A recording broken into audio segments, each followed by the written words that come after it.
Hello and welcome to North 100, a Canadian Highlander podcast. I'm Serge. Joining me today, I have a Jer. Hello. And a Wheeler. Oh, okay. Reminder that North 100 is brought to you by you with your support of the Patreon over at patreon.com/loadingreadyrun. Welcome to part 3 of our adventures in the Forgotten Realms set review. This is not an exhaustive set review. We only talk about the cards that we think are relevant to the format. Yeah, I mean, enough said. Turns out there's a lot of totally sweet cards. Oh yeah, also worth mentioning that we are including commander precons in this, if a card catches our eye. Today, we're going to do gold and green, or even green and gold. Let's go in that order because it's more traditional. And let's jump in with Circle of the Dreams Druid. This is a 2/1 elf druid for green, and has, I don't know if this ability is very good. Tap to add green for each creature you control? I don't know. Jer, what do you think? Yeah, it's okay, I guess. Like, it'll probably see play in druids and hoof elves. Why is it an elf and a druid? That's the classic combination. Most druids are elves, and most elves should be druids. Oh, I was mostly worried because of two very powerful tribes, but that's a strong answer. Taking a hard stance against elf warriors. The lesser of the two elf professions. Oh, okay. All right. Classes. So is this as busted as it looks? Yep. I mean, it's pretty good. You kind of have to have creatures in your deck in order to get it to tap for a bunch of mana or more than one mana. But I think you could do that. Yeah. I think you could do that. It's sort of similar to like Raphaelos and Elvish Archdruid, Priest of Titania. It's like, it dies very easily, but if they don't kill it, you have a lot of mana. Yeah, it's like Llanowar Tribe, the 3-mana 3/3 that taps to add 3 green. That one's also very good, except this one has... It feels weird to say, like, sometimes tapping for just 3 mana isn't enough. But, like, there's some really big spells. And sometimes you need to tap for, like, 6. All right, well, fantastic. I think we started off pretty strong. Let's move to a more questionable card, which hurts me to say. Let's talk about Druid class here. For 1 and a green, enchantment class, and I think we've talked about some other ones through the set review, so I don't think we have to go through explaining how a class works. Level 1 ability, whenever a land enters the battlefield under your control, you gain 1 life. Level 2 ability for 2 and a green, you may play an additional land on each of your turns, and the level 3 ability 4 and a green, when this class becomes level 3, target land you control becomes a creature with haste, and this creature's power and toughness are equal to the number of lands that you control. It's still a land. And I'll throw to myself for this. I like this. I actually like it too, quite a bit. It's a little expensive for what you get, and I think the most important line of text here is actually the level 1 ability, not even the level 2 or level 3 ability, is you gain 1 life every time a land enters the battlefield, because that allows you to go infinite with Fast Bond. Yeah, and the ability to bump it up into an exploration if you have some extra mana is pretty relevant as well, because even before you're at the like combo you with Fast Bond stage, even just like going from 1 to 2 land drops or 2 to 3 land drops is a pretty big game. I do feel this is probably a pretty niche card. Outside of that archetype, you're not going to play much anywhere else. Like, the level 3 ability is cute, and you're not really playing it for that. It's really just the other 2 abilities. Any interactions elsewhere I might not be thinking of here? It's an enchantment. I don't know if I like this in Enchantress, though, right? Well, and I'm talking more like the land Enchantress hybrid sort of deck. The green-white, you still play Primeval Titan for Depths combo or Sarah Sanctum sort of thing. But that's it, I think. That's it. All right, let's move on then to a Planeswalker. Let's talk about Eliwick Tumblestrum. This is a 4-mana 4 loyalty Planeswalker for 2 green, +1 ability, Venture into the Dungeon. -2 ability, look at the top 6 cards of your library. You may reveal a creature card from among them and put them into your hand. If it's legendary, gain 3 life. Put the rest on the bottom of your library in a random order. And the -7 ability, or the ultimate, is you get an emblem with creatures you control have trample and haste and get +2/+2 for each different named dungeon that you've completed. Jer, what do you think? I think you're gonna have to wait and see like how viable and how good venturing into the dungeon is in Highlander. Like, this doesn't get into any of the like the only place I could see this seeing play is in a good stuff deck. Like, if this is good enough as a good stuff card, and I think that largely will depend on how good the +1 ends up being. My instinct is that it's not quite good enough Like, it has the sort of classic Planeswalker problem of it doesn't actually defend itself very well Yeah. unless that stage of the dungeon happens to impact the board, which in my estimation is going to be a little too weak, but it'll be interesting to see if it finds a more niche application. All right, let's move on to our next card here, the Frog Hemoth. This is a 5-mana 4/4 Frog Horror for 3 green. Has trample and haste, and whenever it deals combat damage to a player, exile up to that many target cards from their graveyard. Put a +1/+1 counter on Frog Hemoth for each creature exiled this way. You gain 1 life for each non-creature card exiled this way. Back to you, Jer. What do you think? This looks like another 5-mana card that I'm gonna kill Ben with a bunch. It's really interesting comparing it to like every time it deals damage, which it's going to deal damage a fair amount, I think. Haste lets you get the first hit in, then you make it as big as possible so they can't block it, and then you can exile their graveyard in any combination you so choose. You're probably just exiling their graveyard every turn for the rest of the game at that point. I think the best part about this card is actually the haste thing that you talked about. And for a while, I don't think there are that many green threats with haste. No, the haste definitely makes it both in combination with the ability and just the fact that it's, sort of like, I like to think of creatures with haste as costing like half a mana less, because like you do have to have that much mana, but you get to do things with it a turn earlier than you otherwise would. So yeah, especially in green, the mana cost is less relevant than in other colors because green is more adept at accelerating out these types of things. And yeah, it having haste is such a big game, being able to chunk a planeswalker, although then you don't get the ability, but still the threat is nice. Wheeler, as the person who said they are going to be on the receiving end of dying to this, any thoughts? I'm not too worried, Serge. Frog Hemoth is a normal rare, and Jer usually kills me with 5-mana mythics. So I think I get to, I think I'm a little bit safe, but I wouldn't count it out entirely. Like I'll die to anything. I've killed you with Wolfear Silverheart before. Yeah, the checklist of things I've lost to in this format that cost 5 or more is an embarrassingly long, and features some cards worse than Frog Hemoth. Cards worse than Frog Hemoth. That's all I need to say.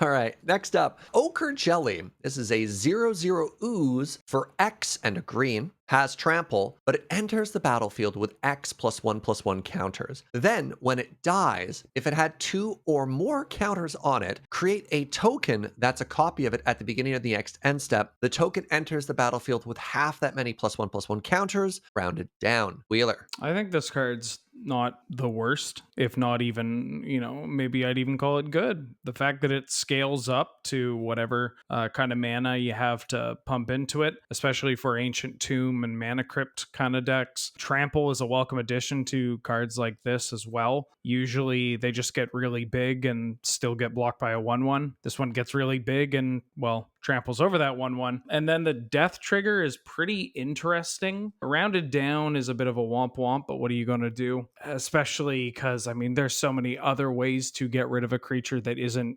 die or killing it. We got exile, we got bounce, we got all that jazz. And the fact that it's a copy as well, this leads to there could be some neat scenarios involving, I guess we're not likely to run into too many things involving like mutate or whatnot, but yeah. This is a card I foresee killing a lot of people with at varying sizes, because really you just need, like, pumping in 2 mana is enough to at least get it to split, and that's Ancient 2 mana, baby. Is there a specific archetype you see playing this in? Is this a mid-range card or specifically just like the counters deck? I'm going to medium green with this. I'm going to thick green with this, and then also the counters deck, for sure. I could see playing it in a tokens deck as well. Yeah. Like, again, trample. That's so huge. Like, if a token, the fact that it makes a token great, the fact that your tokens deck also probably has like a Gaia's Cradle, so you can be like, all right, what do you want to do? Pyroclasm my board or deal with my like 7/7 trampling jelly? Next up, we have the Prosperous Innkeeper. This is a 2-mana 1/1 halfling citizen for 1 and a green. When it enters the battlefield, create a treasure token, and whenever another creature enters the battlefield under your control, you gain 1 life. Wheeler. Wheeler? I wouldn't have been, too happy to play this card if it didn't make a treasure, but I still would. The things I do to play a Soul Warden, there's a lot. Like just a Soul Warden that costs 2 or less, I'll take any one you can give me. This one only triggers for your side, but that's okay. And in fact, having only 1 power can often be beneficial in the green-white Soul Warden deck, or even in the deck that I would like to try this out is like a Sandy B, like a Pattern Rector kind of combo-y deck. And part of that is because it also makes a treasure. And that is, it's funny how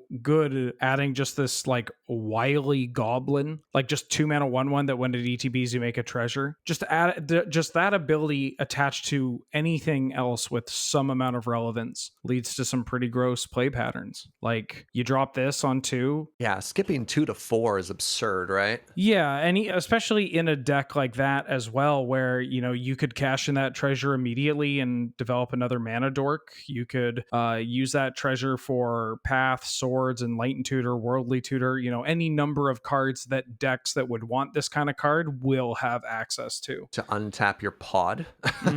Yeah. Right? Like, Yeah. You could loop it in Revel Art combo to make infinite treasure. That's pretty cool. Get life as well. Gain infinite life too. Yeah. And even just in those decks, like being able to like get control of the board with like a Siege Rhino or play Rector a turn earlier is often a big game too. Oh, absolutely. Yeah. a humble innkeeper actually bringing a lot to the table here. I like it. Yeah. And even if it dies, this sounds very like, yes, Ben, I too read the card. But importantly, if sometimes that extra bump in mana is all you need for those creature combo decks. And so even if this does die, you have that treasure hanging around. And that means you can drop your 4, or you can have an easy way to trigger Revolt for, a Renegade Rallier or some other key kind of like combo piece. Next up, we have the Ranger class, another enchantment class. This one costs 1 and a green. Level 1, when it enters the battlefield, create a 2/2 wolf creature token. Level 2, for 1 and a green, whenever you attack, put a +1/+1 counter on target attacking creature. And level 3 is 3 and a green. You may look at the top card of your library at any time. You may cast creature spells from the top of your library. Jer. This is one of the only classes that I'm pretty excited about. The fact that you get something that impacts the board immediately. The level 2 is actually, in my opinion, the most powerful mode, and the one you'll be looking to get to as soon as possible.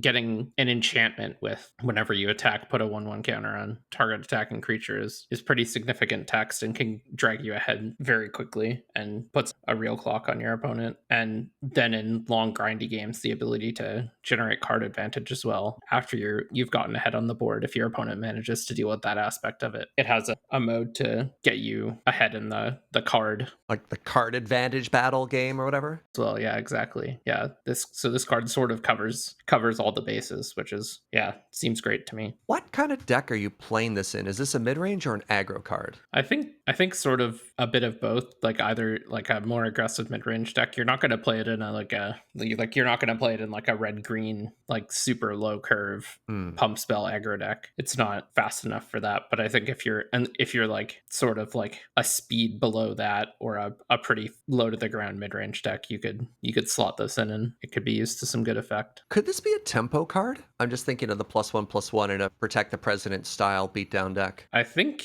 the first 2 modes aren't strong enough for it to be a That's fair. tempo card. I think this card isn't a very strong tempo play. I'll say that. Yeah, that's fair. All right. Next up, let's talk about Varus Silvery Moon Ranger. This is a 3 mana 3/3 legendary human elf ranger for 1 green. Has reach and ward 1. And whenever you cast a creature or planeswalker spell, venture into the dungeon. But this ability triggers only once each turn. And then whenever you complete a dungeon, create a 2/2 green wolf creature token. Jer. This card's pretty good. It's another one of the sort of venture into the dungeon oriented cards that I'm interested in, because it both has a payoff and an engine to accomplish that goal, and it's just a reasonable body. Like 3/3 reach ward 1, people will forget both of those keyword abilities. I guarantee it. Someone will attack a flyer into this, and someone will tap out to try to kill this or something else, or I guess this, and it won't work very well. And then it's just going to get you value for sitting in play, so it doesn't even need to be entering combat, and then it gets you a nice boost whenever you get through a dungeon, so you're sort of incentivized to go for the smaller ones first, I guess. But yeah,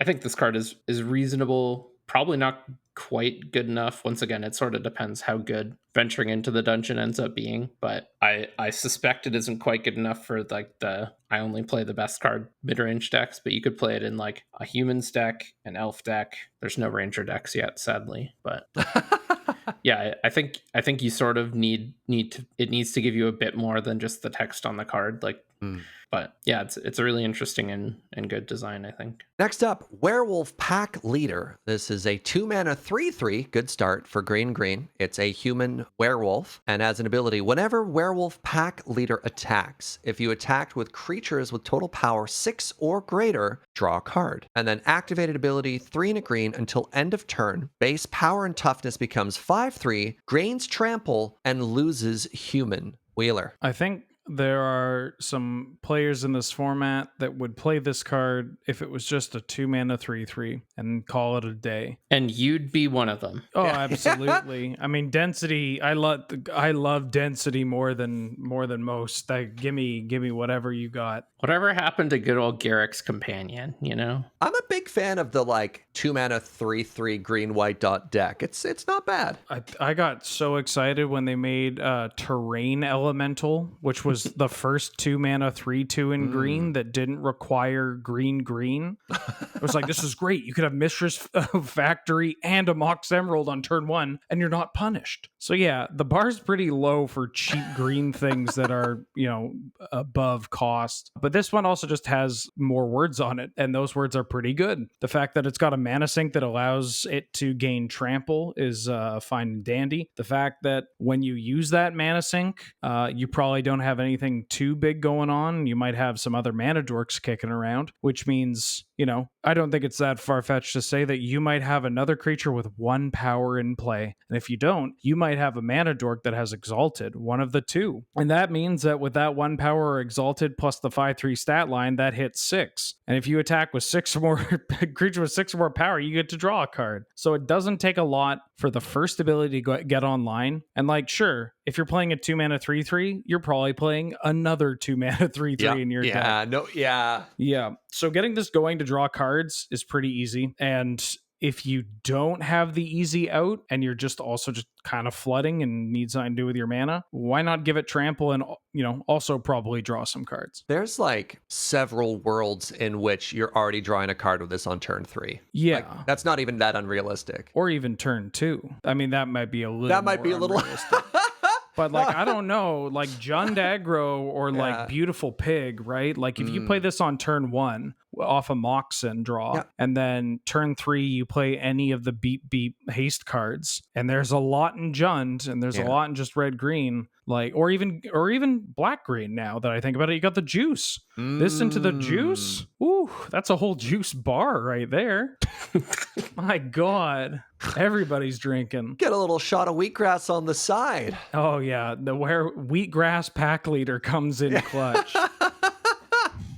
All right. Oh dear. And the last green card we're going to talk about today is Wild Shape. This is a 1-mana instant for a single green pip and says choose 1. Until end of turn, target creature you control has base power and toughness, becomes that creature type, and gains that ability. It can become a 1/3 turtle with hexproof, a 1/5 spider with reach, or a 3/3 elephant with trample. Jer. All right. Now I'm going to tell you the journey I went on with this card. I looked at it and I'm like, oh, this card sucks. And then I was like, it can give hexproof, so it can fog a removal spell. I guess that's fine. And I was like, oh, I could see instances when trample is useful. And then I thought about playing it in a deck with equipment, and I'm like, oh yeah, it's only base power and toughness, so equipment still works. +1/+1 counters still work. And then I remembered that there's a bunch of people who play 3/1 blue flyers that kill green decks pretty good, and I could see using literally all of these modes. And I started coming around on this card because hexproof, great counters a removal spell. Trample, great. They muck their chump blocker. Reach, great. Kill their stupid clique. All for 1 mana. So I'm actually pretty high on this card, and I could see playing it as like I back when Blossoming Defense was the only 1 mana hexproof card, like before Snakeskin Veil, and I determined that Ranger's Guile wasn't good enough. I used to play it in mid-range decks and just absolutely get people because they're like, what? A like combat trick? Because I'd just use it for the +2/+2 mode, and like I'd attack into them and be like, oh, it's gonna be a burn spell or something, and then I just +2/+2 them and get them. And I think you're gonna be able to do that with this card a bunch. It's just nobody's going to expect you to play it, and that's going to give you more scenarios where you can leverage the versatility it has. Let's go back in time here. Wheeler, I'm going to describe a card, and I need your help to figure it out. Okay. I think it was a 2-mana 2/2 green card that had an activated ability for single green. Skin Shifter. Wow. That's a Skin Shifter's a 2-mana 1/1. Yeah. But I think that is the card. Yeah, that's exactly what I was looking for. Yeah, Plant Rhino Bird. Yeah. So Human Shaman, 2-mana 1/1 for 1 and a green. Choose one, becomes a 4/4 Rhino with Trample, 2/2 Bird with Flying, or a 0/8 Plant. God, this card killed me. Everyone has died to that card. I miss Skin Shifter Canlander. I miss Skin Shifter Canlander. And that was the thing. You'd sit down across from this card and you'd be like, I'm just gonna die. And honestly, Wild Shape kind of reminds me of that flexibility. It's a modal card that works in the best case scenario for you, right? Ben, do you know what I immediately thought of? You'll love this. When I saw Skin Shifter for the first time, I was like, finally a 2-drop that doesn't die to FTK. That was our format at that point. Yeah. It's like you needed things that didn't die to FTK. That was Canlander. Like, yes, finally, I have a 2-drop that can survive FTK.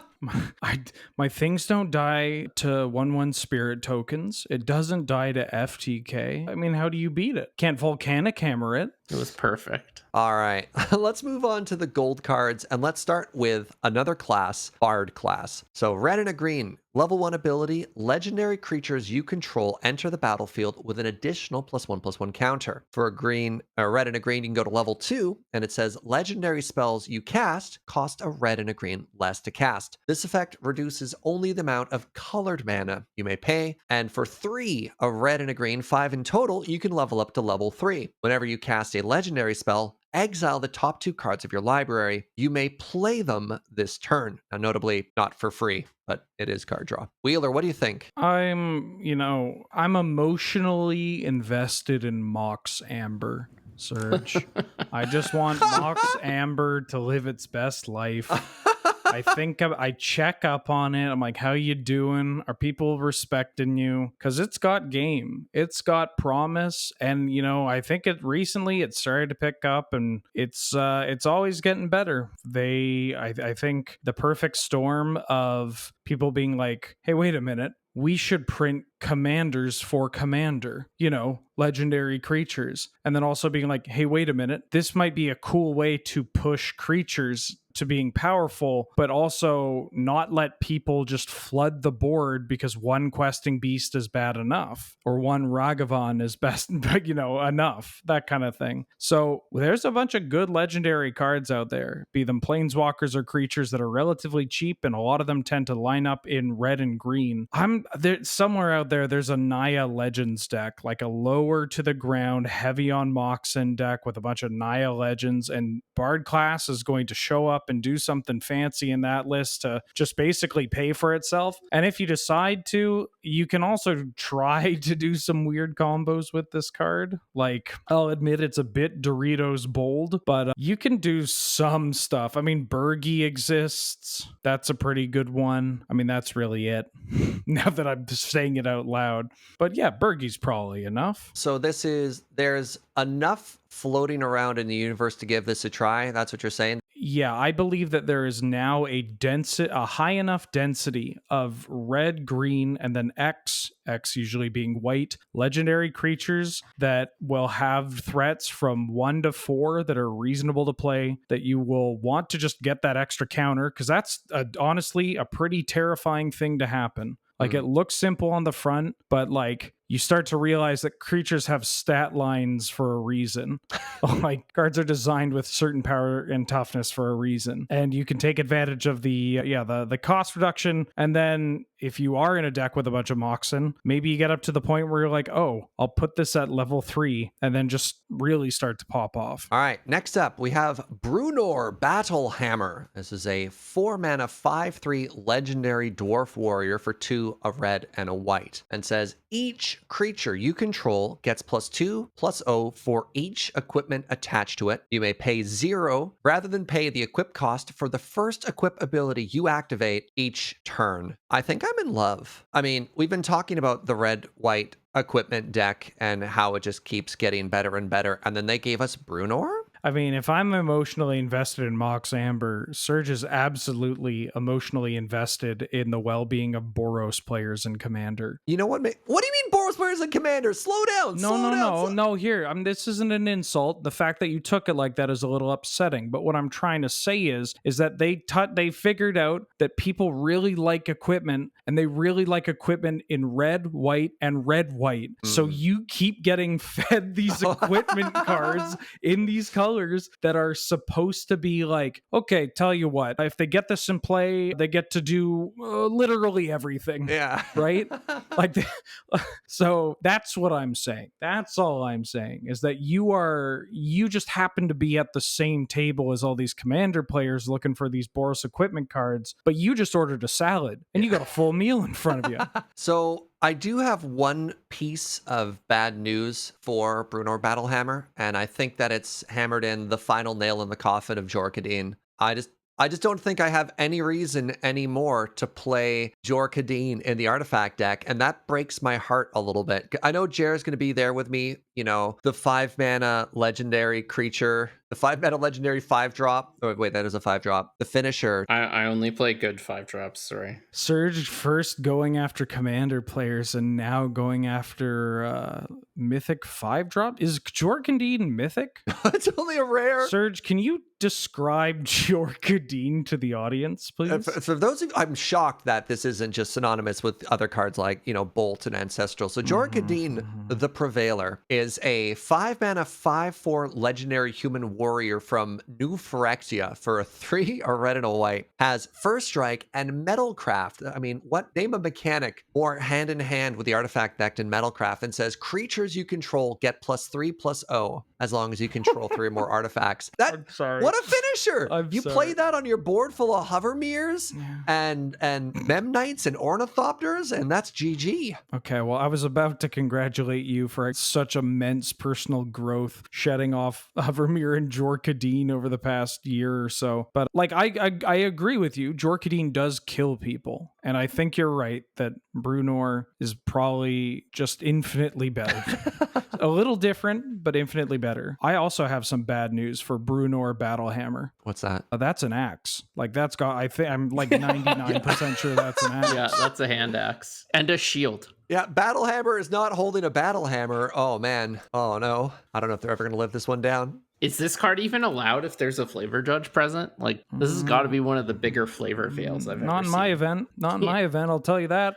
Yeah, like, I'm no flavor scientist, but if I were. That's fair. All right, let's move on to one of the Commander cards. This is Catty Bree, the Mithril Hall. It's a 2-mana 2/2 legendary human archer for a green and a white. Has First Strike and Reach, because of course a 2-mana 2/2 would have 2 keyword abilities. But there's more. Whenever it attacks, put a +1/+1 counter on it for each equipment attached to it, and then remove all +1/+1 counters. Deal X damage to target attacking or blocking creature an opponent controls, where X is the number of counters removed this way. Jer, what do you think? This card's quite good. 2-mana 2/2 First Strike Reach already brick walls all of the early game creatures I can think of. Ignore the fact that we spent 10 minutes talking about 2-mana 3/3s earlier. But this pretty quickly becomes a 2-mana 3/3. Like, throw a Bone Splitter on it or a Skull Clamp or something, and then it gets a counter. Yeah, I'm pretty on board with this card. Like, it's fine at its base value. If you get to put an equipment on it that attacks very favorably into virtually everything. And then it gets bigger. So you either get to keep attacking. If the race starts going bad, you can pay 1 mana and turf one of their creatures. That seems pretty good. And it's 2 mana. If I may be a flavor scientist for just a second here, can we applaud them for finally, like, this is an archer, right? Oh, Like, yeah, this is like the perfect, after years and years of, you know, characters with bows and arrows and being archers of some sort and just having whatever keyword they managed to find in the pantry. Vigilance and trample. What? Oh, wait, reach. We forgot reach. Okay, but they have a lot of arrows and they always have stuff on them. So maybe equipment, but only reach while blocking equipment. Wait, how does that work? Also, they need to be able to deal damage to something from afar. And it's just like, we've seen them go through everything. And this does have, well, everything. But like, it doesn't feel oppressive and it doesn't feel like, you know, I am rolling my eyes reading through everything that's on this card. It just is like, oh yeah, this is great. Thank you. Cool. Great design, good card, but not gonna like make me groan every time I see it. I'll be like, oh, cool. Yeah. I'm still probably gonna die to this, but you know, it's not opposition agent, so that's great for me. I love that for me. All right, let's talk about probably one of the most iconic characters in D&D lore, Drizzt Do'Urden. How'd I do with the pronunciation, by the way? I tried practicing. I think you got it. Drizzt. This is a 5-mana 3/3 legendary elf ranger for 3, a green, and a white. Has double strike. When it enters the battlefield, create... Oh, I didn't study this one. I think I was told that I got pretty close to nailing it just by assuming this was Guinevere. Guinevere, legendary 4/1 cat with trample. And anyways, whenever a creature dies, if it had power greater than Drizzt, put a +1/+1 counter equal to the difference. JR, what do you think? I think this card's quite good. It comes with 2 very relevant bodies, and it gets bigger, and getting bigger with double strike is twice as good, arguably more than twice as good. Yeah, I think it's pretty good. That being said, it is a 5-drop that like it'll probably win you the game, but it's not Verder's Gearhulk, it's not Froghemoth levels of win you the game. Like it's a cool card, and like you can play it and it'll do reasonable things, but it's like in our format, 5 mana. If you're investing 5 mana into a card, it better be very good at winning the game. And I think this card is only pretty good at winning you the game. So. I can't really think of a green-white deck that wants this 5-drop. Is the issue. I mean, you could put it into any green-white mid-range deck and it would be fine. That's like this. Oh my god! You don't understand green-white mid-range, Serge. No. Did you two agree to do this? Like, is Serge just a plant in the audience for Jer for this? This is the like, but I don't have a green-white mid-range deck that wants a 5-mana mythic.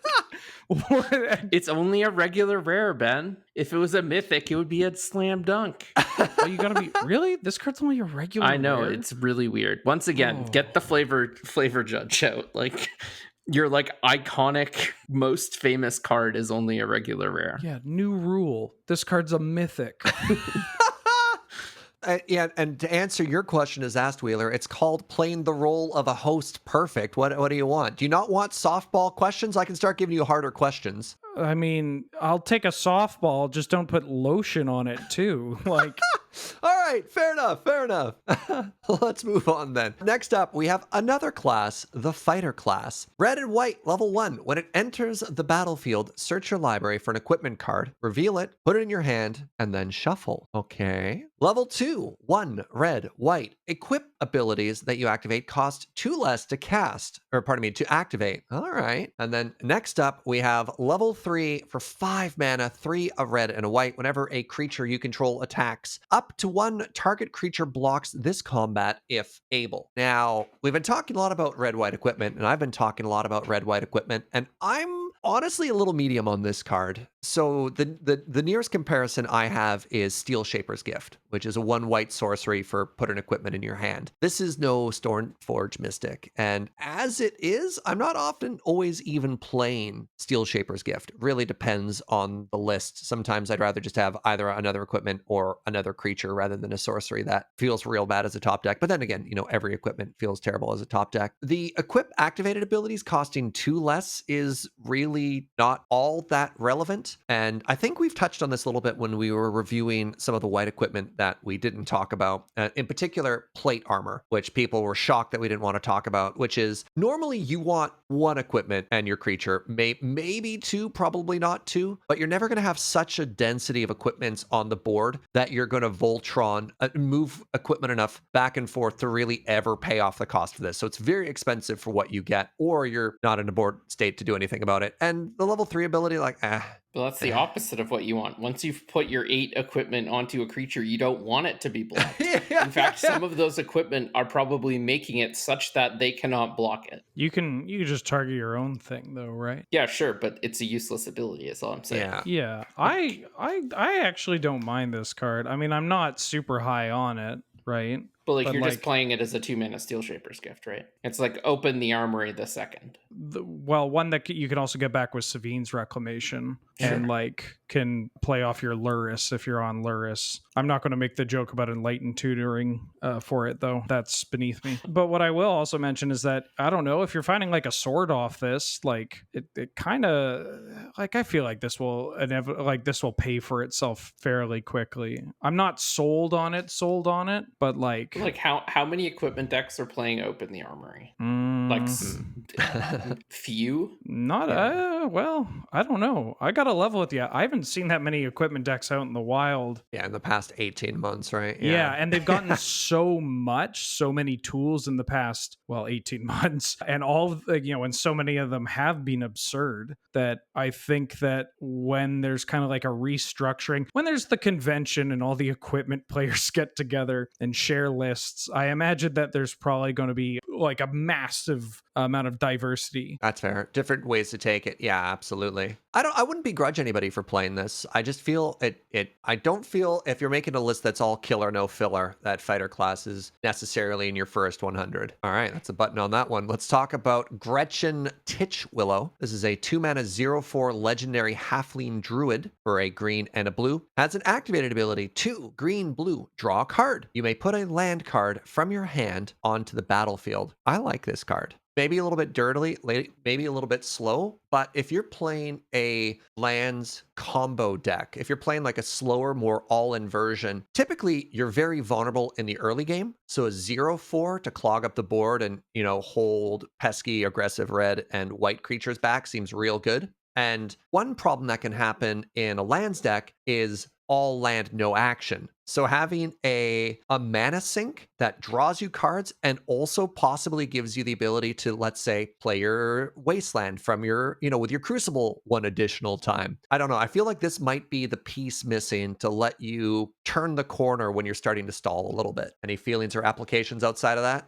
I mean, no. To me, this is that kind of card. This is another fighter class, I guess is what I'm saying. Yeah, that's fair. I look at it and I'm like, I feel like there's probably a world where this does see play, but at the same time, once people, give it a shot, if like 6 months down the line, they're like, we tried it, it did a thing we wanted, just not well enough. It's card number 102 or whatever. Yeah, I can absolutely see that as well. I think it might be a meta call as well. Yeah. I don't think you're too happy to see this against combo. No, it's just a force will. Yeah, honestly. Okay, next up we have another commander card. This is Klauth, the Unrivaled Agent. It's a 7-mana 4/4 legendary dragon for 5, a red and a green. Has flying and haste, okay. And whenever it attacks, add X mana of any combination of colors, where X is the total power of attacking creatures. Spend this mana only to cast spells, and until end of turn, you don't lose this mana as steps and phases end. I would like to reanimate this card and then attack with it. That's kind of my game plan. And I think I'd like to cast a Tendrils of Agony as well somewhere down the line. Again, it's just another legend that gets to smash and add something that will lead to a certain amount of degeneracy. We saw Asmodeus in black, the devil god, as another kind of card, and like nothing's going to really beat Gristlebrand. Nothing's going to really beat Gristlebrand. So it's not like, and it's not drawing cards, right? It's just adding mana, but sometimes you just need that mana to cast your demonic tutor to really get things going on, or to cast your whatever it may be. And the fact that this has haste by itself means you don't necessarily have to go all in with your Goryo's Vengeance or your Shallow Grave. You could just reanimate this old school style and still get in with the attack, and that's kind of spicy. And then the more degenerate part of me goes, hold on a second. We recently got Beladros Witherbloom, the Witherbloom dragon that does some degenerate things as well involving mana, and that's also a dragon and also a legend. So what if we find ourselves in like a dragon Tin Fins deck with like Dragonstorm? Huh? Like, I think this is more real than I'm making it sound, because like these cards kill people. They're really nasty if you reanimate them, get them out quick. And Mizzix's Mastery exists. And we already have other dragons that, if you find them, they will kill your opponent. But this also just, cards like this offer a different dimension on how that deck can approach killing their opponent or setting up or, doing something without going all in. Yeah. All right. Let's move on to another one of the most probably known and beloved characters in the Forgotten Realms, Minsc. Oh, right there in the name, the Beloved Ranger. Minsc is a 3-mana 3/3 legendary human ranger for a red, a green, and a white. And when it enters the battlefield, you also get Boo, the Wonder Hamster, represented as a 1/1 red hamster token with trample and haste. And there's an activated ability X. Until end of turn, target creature you control has base power and toughness X and becomes a giant in addition to other types, but activate only as a sorcery. Wheeler. Well, Serge, I might not know too much about the lore. Go for the eyes. That's all you need to know. Well, I was about to say, this card, if I'm a blue player, I would hate to see a Minsc drop down and say, hey, Boo, go for the islands.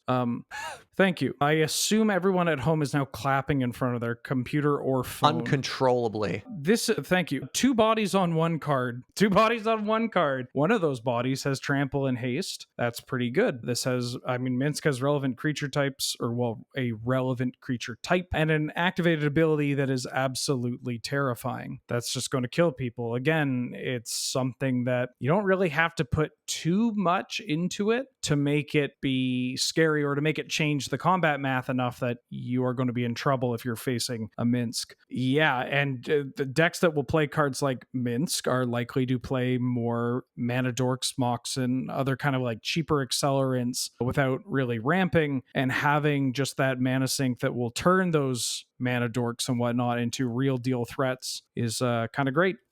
Hi, Flavor Judge Jer here. The fact that Boo isn't a space hamster, I'm a little disappointed. This is like the only bit of the lore I want. I've degened Baldur's Gate a lot. It's a space hamster? I'm gonna need you to explain. Boo is a miniature giant space hamster. Oh, that should be the type line of Boo. Yeah. Huh. Miniature giant space hamster. I mean, it does say becomes a giant, so maybe there's a very subtle. Why I wasn't nitpicking there, but okay. There's no reference that Boo is a space hamster, so maybe the official Boo token has it, but yeah, that's fair. No, I literally have the official Boo token in my hand. All right. Doesn't have it. It didn't have the room, or what's another word for that? Space. Oh, there we go. Thank you. Yeah. All right, let's talk about another class, the Monk class. This one casts for a white and a blue. Level 1, the second spell you cast each turn costs 1 generic less to cast. Level 2 for a white and a blue. When it hits level 2, return up to 1 target non-land permanent to its owner's hand. Level 3, which is a white, 1, a white and a blue. At the beginning of your upkeep, exile the top card of your library. For as long as it remains exiled,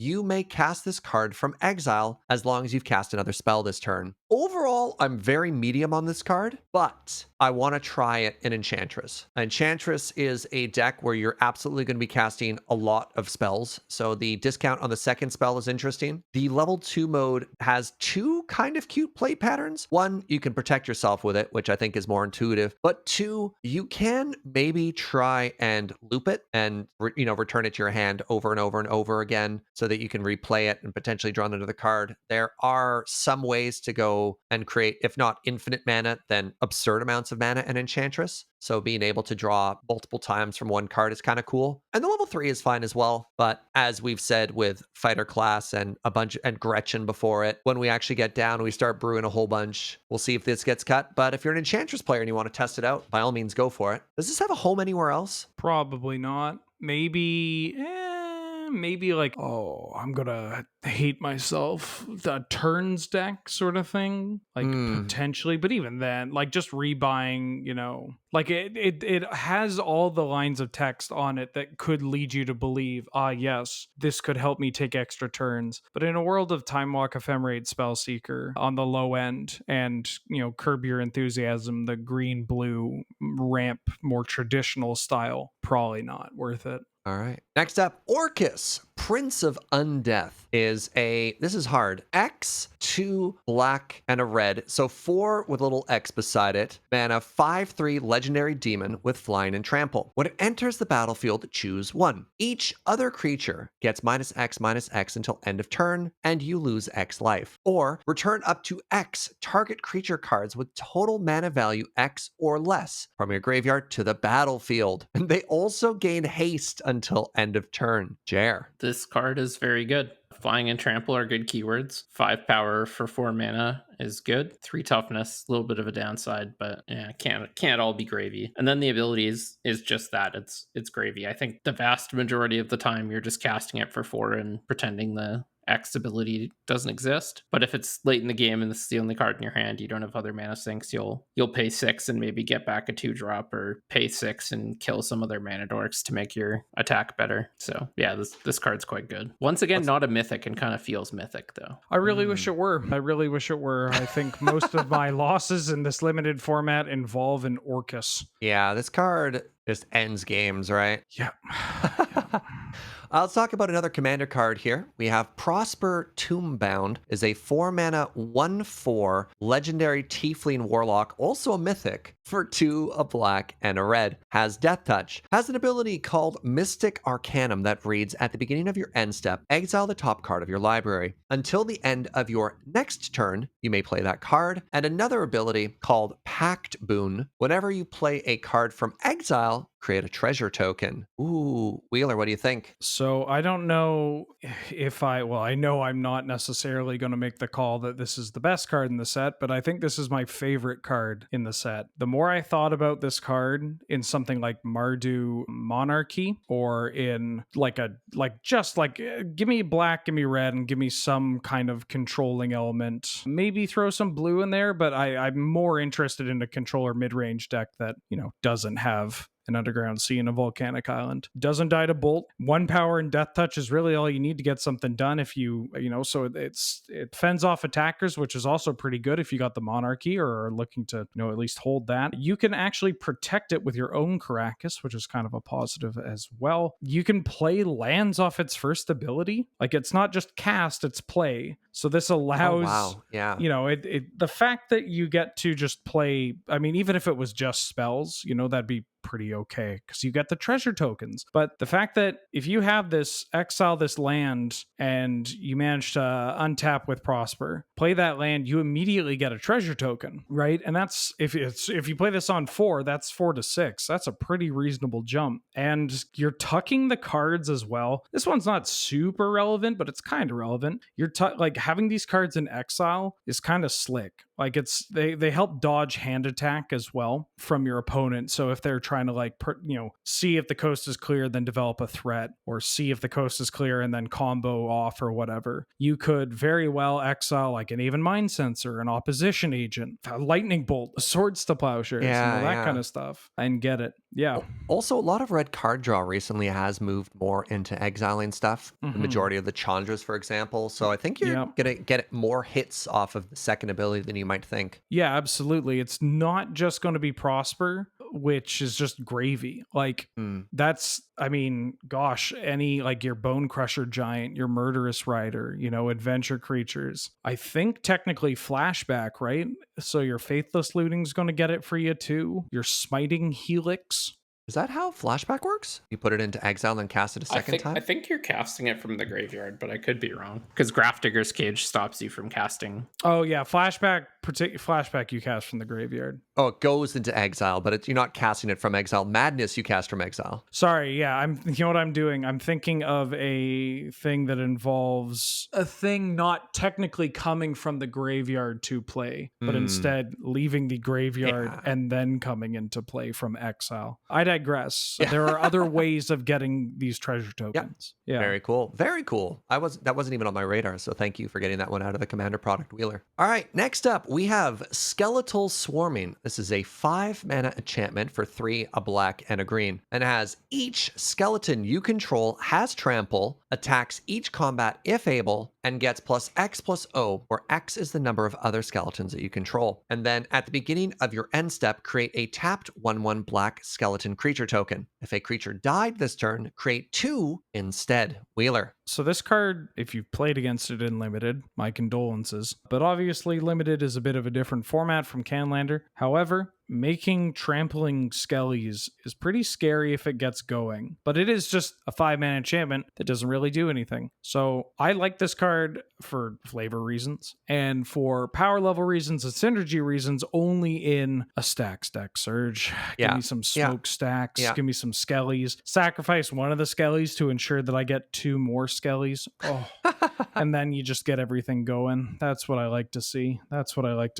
Also trample. Trample's pretty neat. So the neat thing about this card is it's not Boros, which is, but you know what I mean? Like traditionally this we've had, what's this? This is the 4th copy of this card. Now it's in Skeletons because there was, oh God, what are all their names? At least there's Outlaws Merriment. Yeah. There's Assemble the Legion. Those are the 2 big ones. I knew those 2. I was being generous by saying one more. Maybe I was wrong about that. I mean, I wouldn't. Oh, there's the face down one that isn't morph. Primordial thing. Primordial Mist, but I tend to consider that more of a you're dead card than one of these cards. That's a Time Walks card. Yeah, that card's absurd. The main thing being here that this is not new to the format, and even those aren't seeing a ton of play. Like you're not slamming this in the rock. Right. But this is in the colors for the Abyss. That is true. And for Nether Void, Serge. I mean, look, you're preaching to the choir there. All right. No, we'll see. Yeah, all right. Maybe I do need a finisher in Pox. Mutavault's a skeleton. Anyways, next up we have Targnar, the Demon Fag Gnoll. For 2 mana, you get a legendary 2/2 Gnoll for a red and a green. Has Pack Tactics, so whenever it attacks, if you have 6 power or greater, all attacking creatures get +1/+0 until end of turn, and an activated ability to a red and a green. Double the power and toughness until end of turn. Wheeler. Great to see Pro Tour Day 2 competitor Targnar getting some love on a Magic card. And both these abilities are relevant and good and kill people dead. I wouldn't, phone home about this card, but if you're looking for, say, a Gruul threat that gets better when you have other Gruul threats, and in fact buffs those, and offers a mana sink with all that extra, Mana Crypt and Moxen mana you might have laying around, consider Targnar, Demon Fang Gnoll. Next up, we have Trelasara, Moon Dancer. This is a 2-mana 2/2 legendary elf cleric for a green and a white, and says, whenever you gain life, put a +1/+1 counter on Trelasara and scry one. Ooh, Wheeler. This is the best apology letter we could have ever received from them holding back on more of Johnny's Pridemates, or printing Johnny's Pridemates that are just literally called Johnny's Pridemate. They finally made one with a different name, and they also gave it, an ability that is absurd. Yeah, they made it much better. Yeah, that's great. That's huge. I was going to say, Johnny's Pridemate was already constructed playable. Why did they need to make it better? I mean, it's a legend. It's legend for balance reasons. Yeah. Yeah. This card's pretty good. I like it a lot. I'm going to play the ever-loving crap out of this card.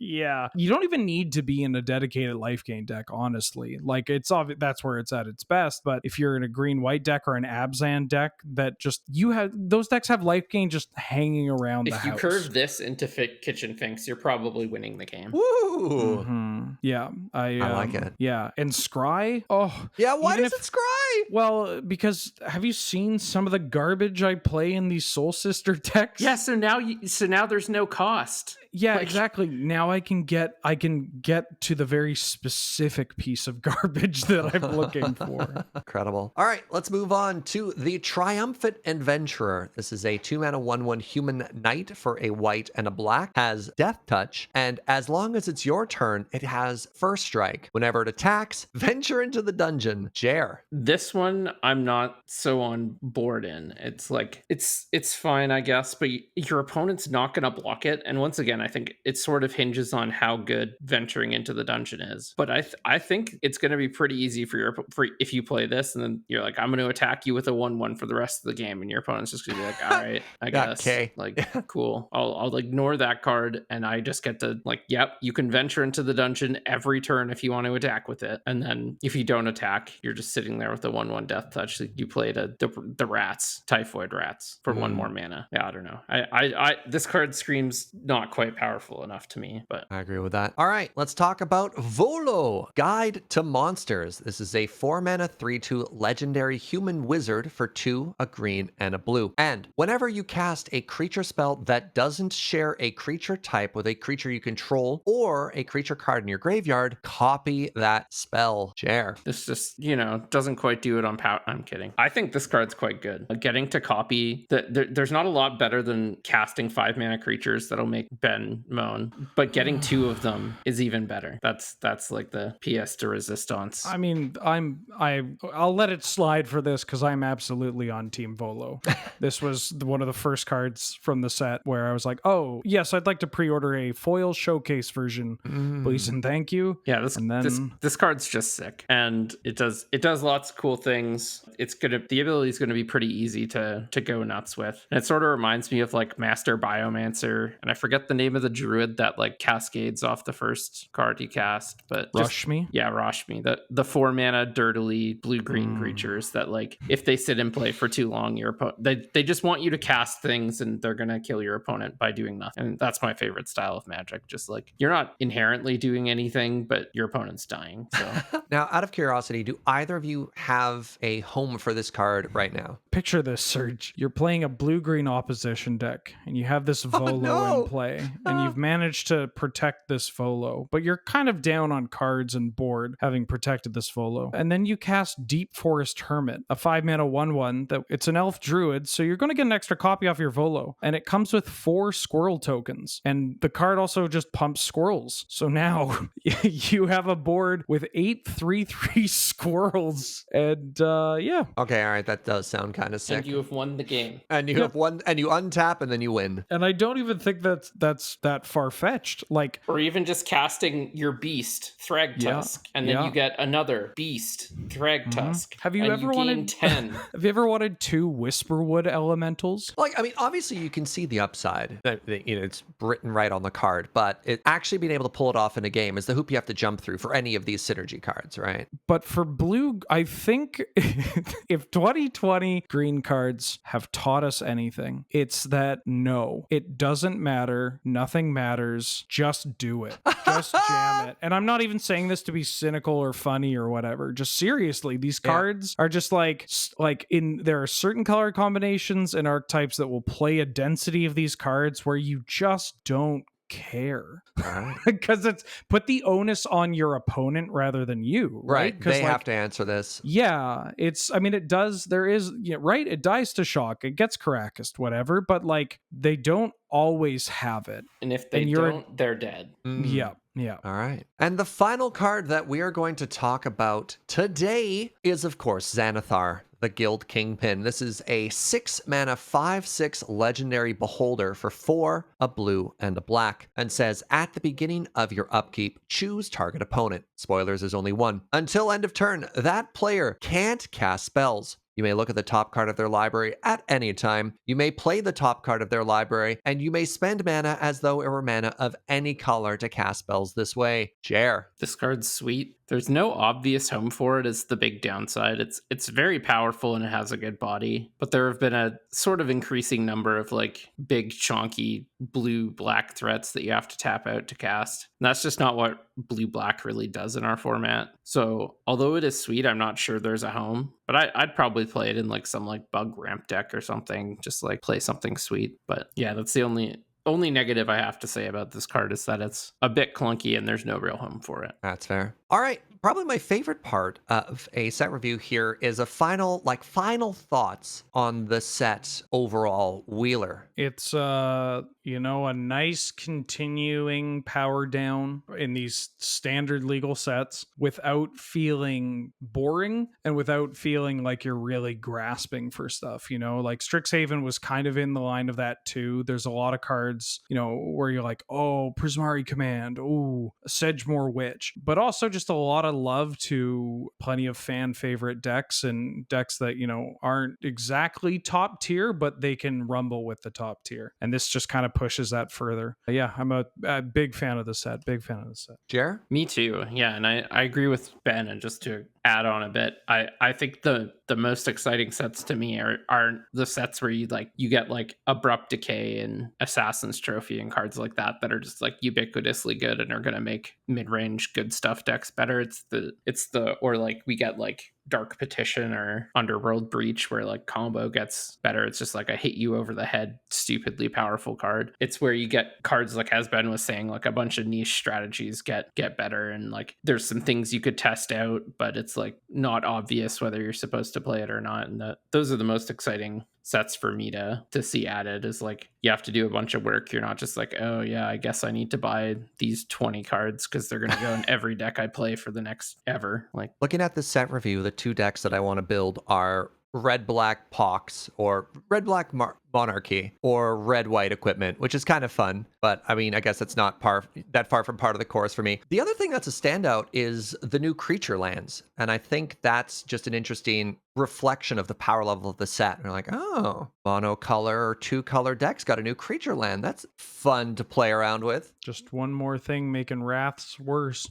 Yeah. blue, And blue, I think blue. the large mechanics of this set, you know, pack tactics and adventures / dungeons being kind of not great in 100 card singleton. I don't know how else to phrase that, right? They're not going to make as big of a splash as Storm or Delve or anything like that. I think also helps balance the power level when you're looking at what kind of a lasting impression the set's going to have on our format. Yeah, it's kind of wild where, you know, there are mechanics in this set, but like at the same time not really. Yeah. And I like that. Like I honestly don't really miss much, you know. Like pack tactics, we've seen stuff like that before. The rolling the d20s is the only real thing, but even then it's just like primarily limited, right? Yeah.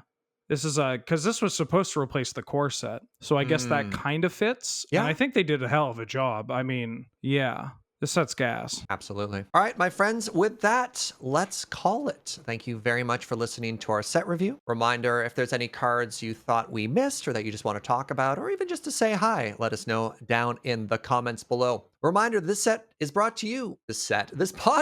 brought to you by you with your support over at the Patreon at patreon.com/loadingreadyrun. I've been Serge, joined by Jer and Wheeler. Thank you so much, and we'll see you next time. Bye-bye.